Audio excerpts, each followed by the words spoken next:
ડુંગળી કે લસણના ઉપયોગ વગર જમણવારમાં રસોઈયા બનાવે તેવું ચટપટું કાળા ચણાનું શાક આજે બનાવતા શીખીશું. જે આ રીતે તમે એકવાર બનાવી ખાશો તો આંગળીઓ ચાટતા રહી જશો. બેની જગ્યાએ 4 કે 5 રોટલી પણ ખવાઈ જશે તો પણ તમને ખબર નહીં પડે એવું ખાટું મીઠું આ શાક લાગે છે. આ શાકને તમે રોટલી, ભાખરી કે પૂરી સાથે તો સર્વ કરી જ શકો છો. એ સિવાય તમે એને ભાતમાં પણ ચોળીને ખાશો તો દાળની પણ જરૂર નહીં પડે એટલું ટેસ્ટી આ શાક લાગશે. નમસ્તે મિત્રો, સ્વાગત છે તમારું રસોઈની રમઝટમાં. હું છું ધરિતા. તો ચાલો આજની આ રેસીપી બનાવવાનું શરૂ કરીએ. તો એના માટે સૌથી પહેલાં આપણે અડધો કપ જેટલા કાળા ચણા પલાળી દઈશું. તો ચણાને પલાળવા પહેલાં સરસ આપણે પાણી ઉમેરી 2 થી 3 વાર એને ધોઈ લેવાના છે, જેથી એમાં જે કંઈ પણ પાવડર હોય એ નીકળી જાય. અહીં આ ચણા મારા પાવડર કરેલા છે એટલે પાણી બદલી 2 થી 3 વખત ફરીથી એને હું ધોઈ લઈશ. તો 2-3 વખત ચણાને ધોઈ લીધા પછી આપણે એમાં હુંફાળું ગરમ પાણી ઉમેરીશું અને 5 થી 6 કલાક એને પલળવા દઈશું. અત્યારે ચોમાસું છે, વાતાવરણ એકદમ ઠંડુ છે એટલે પાણી મેં થોડું હુંફાળું ગરમ લીધું છે. તો 5-6 કલાક પછી અહીંયા તમે જોઈ શકો છો ચણા સરસ પલળીને ફૂલી ગયા છે. તો હવે આપણે એનું બધું જ પાણી નિતારી અને કુકરમાં લઈ લેવાના છે. અને જ્યારે પણ આપણે છોલે ચણા બનાવીએ તો એને બાફતી વખતે આપણે ખડા મસાલા ઉમેરતા હોય છે, પણ કાળા ચણામાં આપણે બિલકુલ નથી ઉમેરતા. તો આજે આપણે કાળા ચણામાં પણ 1 તમાલપત્ર, 1 સ્ટાર ફૂલ, 1 નાનું તજ અને 2 લવિંગ ઉમેરીશું. ત્યાર પછી સ્વાદ પ્રમાણે મીઠું ઉમેરીશું અને 3.5 કપ જેટલું પાણી ઉમેરીને 6 થી 7 સીટી મારી ચણાને આપણે બાફી લેવાના છે. એકવાર તમે આ રીતના ખડા મસાલા ઉમેરીને આ ચણાને બાફીને ખાલી તમે બાફેલા ચણા જ ચાખજો, પછી તમે એની ફ્લેવર જોજો. તો ચણા બફાય ત્યાં સુધીમાં આપણે આગળની પ્રોસેસ કરીશું. તો એના માટે એક બ્લેન્ડિંગ જારમાં 2 મીડિયમ સાઇઝના ટામેટાં મોટા રફલી ટુકડા કરીને એડ કરી દઈશું.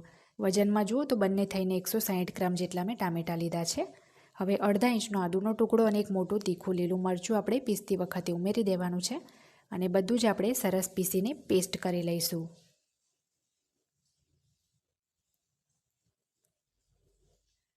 તો અહીંયા આપણી આ પેસ્ટ પણ તૈયાર થઈ ગઈ છે.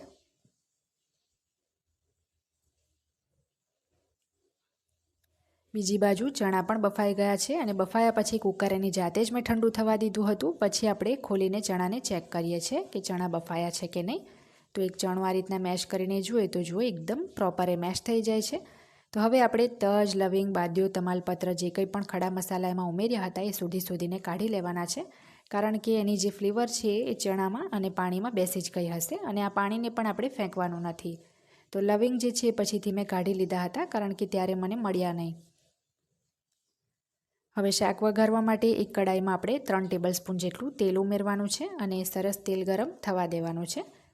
તેલ ગરમ થાય પછી એમાં અડધી ચમચી જેટલું જીરું અને 5 ચમચી જેટલી હિંગ ઉમેરીશું.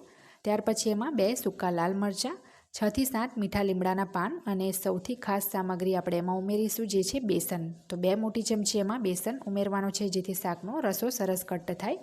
ત્યાર પછી એમાં 1 ટેબલસ્પૂન ધાણા જીરું પાવડર, અડધી ચમચી હળદર, અડધી ચમચી તીખું લાલ મરચું અને 1 ચમચી કલર માટે કાશ્મીરી લાલ મરચું ઉમેર્યું છે. હવે ધીમા તાપે 1 થી 1.5 મિનિટ માટે આપણે બેસન અને મસાલાને સરસ શેકી લેવાના છે. સરસ મસાલા અને બેસન શેકાઈ જાય પછી એમાં જે ટામેટાની પેસ્ટ કરી હતી એ ઉમેરી દઈશું. સાથે જ અડધો કપ જેટલું પાણી આપણે બ્લેન્ડિંગ જારમાંથી કડાઈમાં ઉમેરી દીધું છે.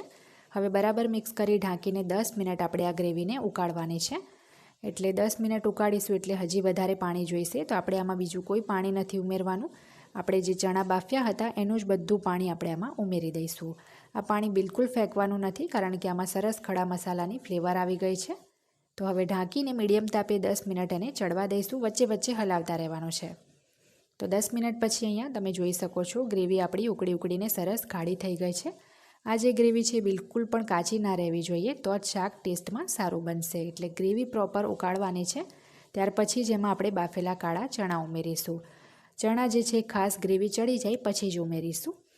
હવે આપણે એની અંદર 1 ચમચી જેટલો કિચન કિંગ મસાલો ઉમેરીશું. અહીંયા મેં એવરેસ્ટનો કિચન કિંગ મસાલો લીધો છે. તમે આની જગ્યાએ ગરમ મસાલો પણ લઈ શકો છો. ત્યાર પછી એમાં 2 ટેબલસ્પૂન જેટલો આંબલીનો પલ્પ ઉમેરવાનો છે. રસોઈયા મહારાજ કોઈ પણ શાક બનાવે તો એમાં ગોળ અને આંબલી તો હોય જ, અને સાચું કહું તો એના વગર એનો શાકનો ટેસ્ટ પણ એટલો સારો નથી આવતો. હવે એમાં 2 ચમચી જેટલો આપણે ગોળ ઉમેરીશું. મિત્રો, ગોળ અને આંબલીનું અહીંયા કોઈ જ પ્રોપર મેઝરમેન્ટ નથી. એ તમારે શાકને ચાખીને તમારા ટેસ્ટ મુજબ એડ કરવાનું છે. ચણાની અને ગ્રેવીની ક્વોન્ટિટીના હિસાબથી તમે એને એડ કરી શકો છો. તો હવે ફરીથી 5 થી 6 મિનિટ આપણે શાકને ચડવા દઈશું. 5-6 મિનિટ શાકને ચડવા દીધા પછી તમે જોશો તો શાકમાંથી સરસ તેલ છૂટું પડી ગયું હશે. અને આ શાકને મેં ચાખ્યું તો મને થોડો આમાં ગોળ ઓછો લાગ્યો.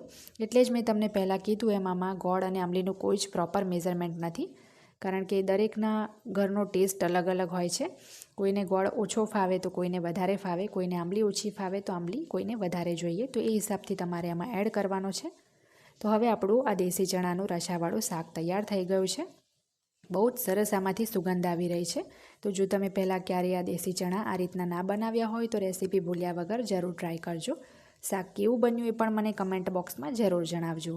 તો છેલ્લે થોડા લીલા ધાણા ઉમેરીને આ શાકને આપણે સર્વ કરીશું. રોટલી, ભાખરી કે ભાત સાથે તમે લંચ કે ડિનરમાં આ કાળા ચણાનું શાક તૈયાર કરી શકો છો. બહુ જ ટેસ્ટી લાગશે, ઘરમાં બધાને બહુ પસંદ આવશે. અને આજની આ રેસીપી જો તમને ગમી હોય તો મારી ચેનલ રસોઈની રમઝટને સબસ્ક્રાઈબ કરી પાસે રહેલા બેલ બટનને દબાવવાનું ના ભૂલતા, જેથી મારા દરેક નવા વિડીયોની નોટિફિકેશન તરત તમને મળે.